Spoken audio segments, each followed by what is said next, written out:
Hello. In the second of these talks, I want to start by introducing you to a masterwork of liberation theology. It's the Gospel of Salentinami by Ernesto Cardinal. Father Cardinal was a parish priest in a remote part of Nicaragua under the Somoza dictatorship. And instead of preaching a sermon on Sundays, he decided instead to gather his congregation around him and have a discussion of the gospel of the day. And the results of those discussions are in this book. Now, these were poor people living under a repressive regime, and they saw in Jesus a political revolutionary. They themselves were revolutionaries.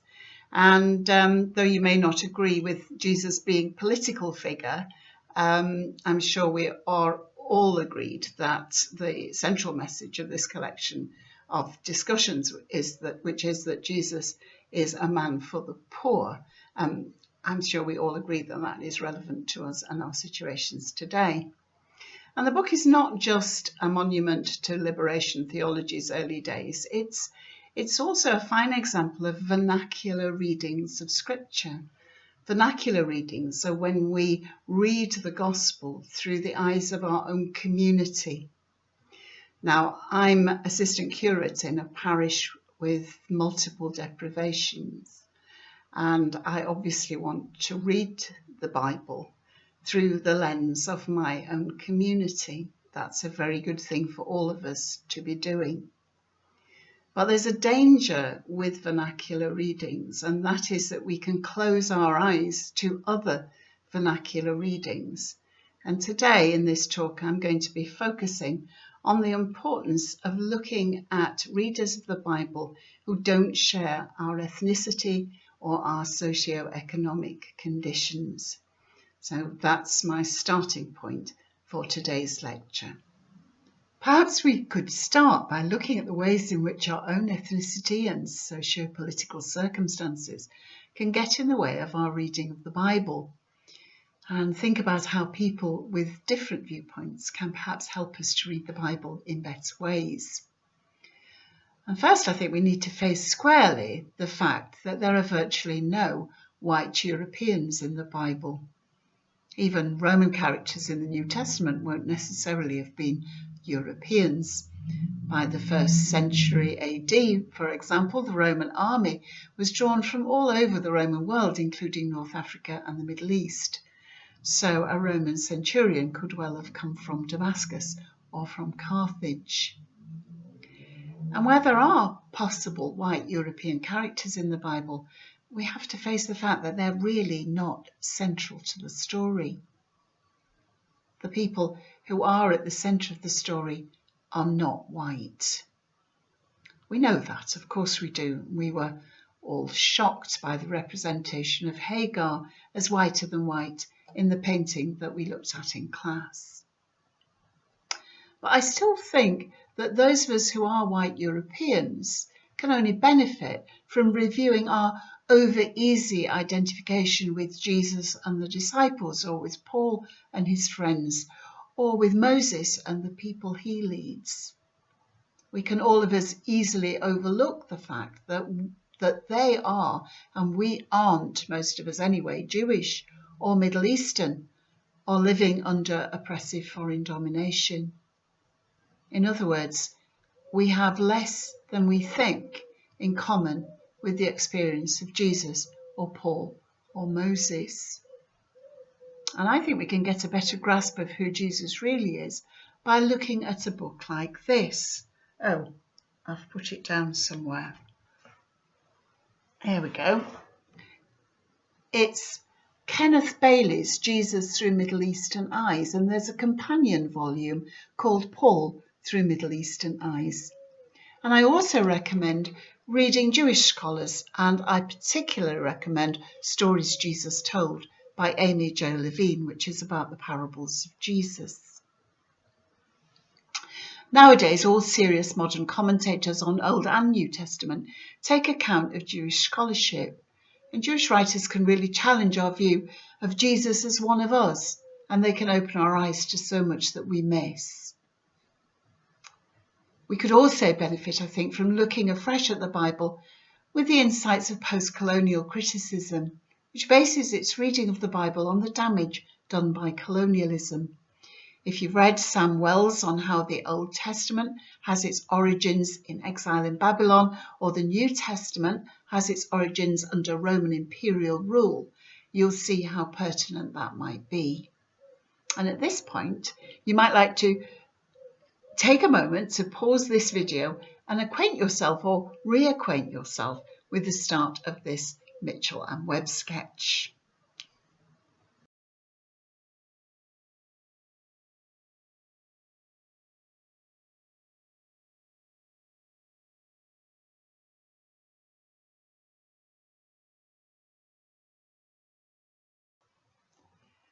One thing post-colonial criticism does is challenge us to ask whether those of us in the affluent West might not have more in common with Egypt or Babylon than with the oppressed people of Israel.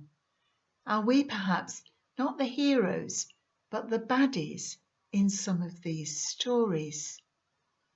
Here's Brian Zand on the subject. I'm trying to read the Bible for all it's worth, but I'm not a Hebrew slave suffering in Egypt. I'm not a conquered Judean deported to Babylon. I'm a citizen of a superpower. I was born among the conquerors. I live in the empire. But I want to read the Bible and think it's talking to me. This is a problem.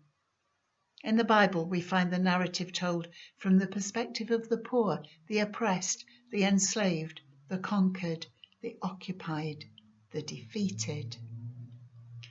I'm very struck by those words. I'm a citizen of a superpower. I was born among the conquerors. I live in the empire. But I want to read the Bible and think it's talking to me. Our readiness to identify with God's people in the Exodus narrative, for example, when we may have more in common with Pharaoh, makes this type of reading profoundly challenging for us.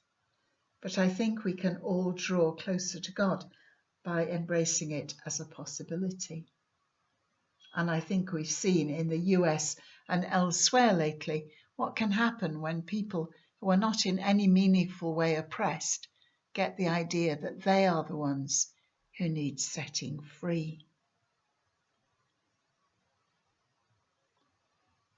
African American readings of the Bible, in common with other liberationist readings, have traditionally found inspiration in the story of the Exodus, the story of a whole people's liberation from slavery in Egypt.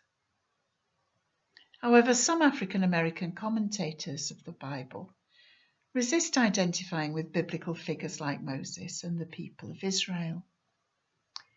Here's Randall Bailey on the paradox of dispossessed African Americans identifying with Abraham, a man who with divine authority settles on other people's land, takes it over. The suggestion is that black people should be identifying with the Canaanites whose land has been taken, instead of with Abraham. Bailey says, we read the text with the interests of whites, who are our oppressors, in mind. We who have had our land stolen and have been enslaved by the people who stole our land, read the promise to Abraham to be given someone else's land and don't see our own story. We identify with Abraham. And here's Walter Moberly, a white European scholar, making the same point with reference to the work of Robert Allen Warrior, an Osage Indian. A classic modern critique of the Exodus and conquest narratives is that by Robert Allen Warrior. Its potency lies in his reading the biblical narratives against the grain, from the perspective of the Canaanites. He does this because he's an Osage Indian who is explicitly drawing a parallel with Christian appeal to these texts in modern American history as a warrant for dispossessing Native Americans from their ancestral lands.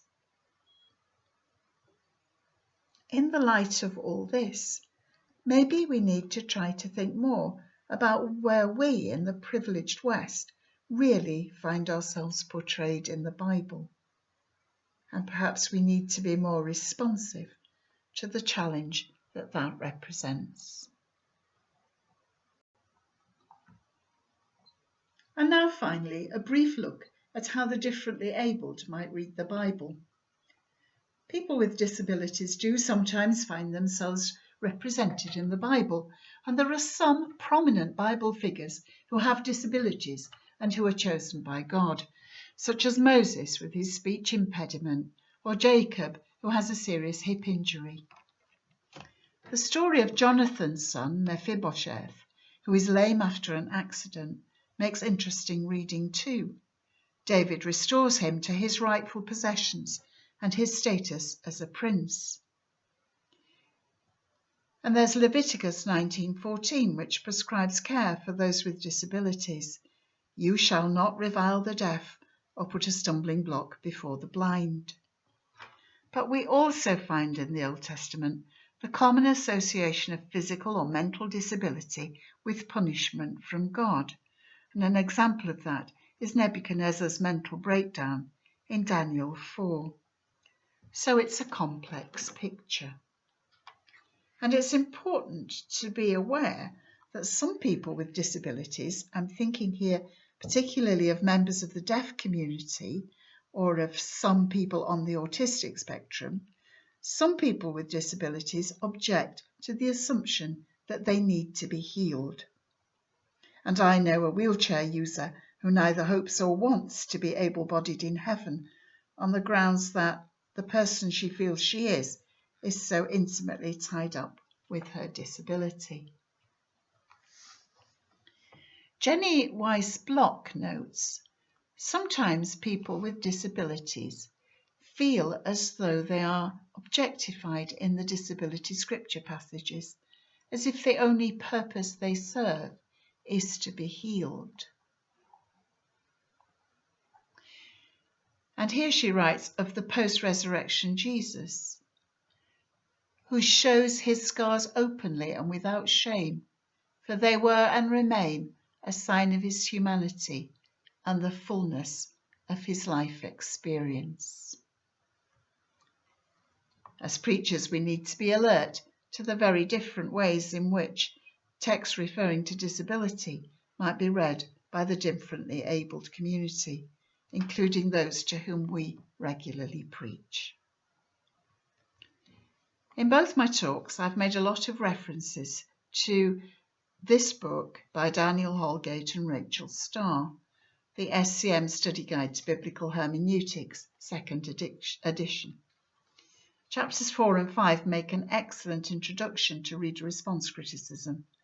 There's lots more in here about, for example, representations of children or older people in the scriptures, womanist readings, that's black women interpreting the Bible, ecological criticisms, and a great deal more. It also has a very good bibliography if you want to explore further. And as it's SCM Press, it's available free on the Hub. That's everything for this session. I hope that's been helpful. If you have any questions, do be in touch.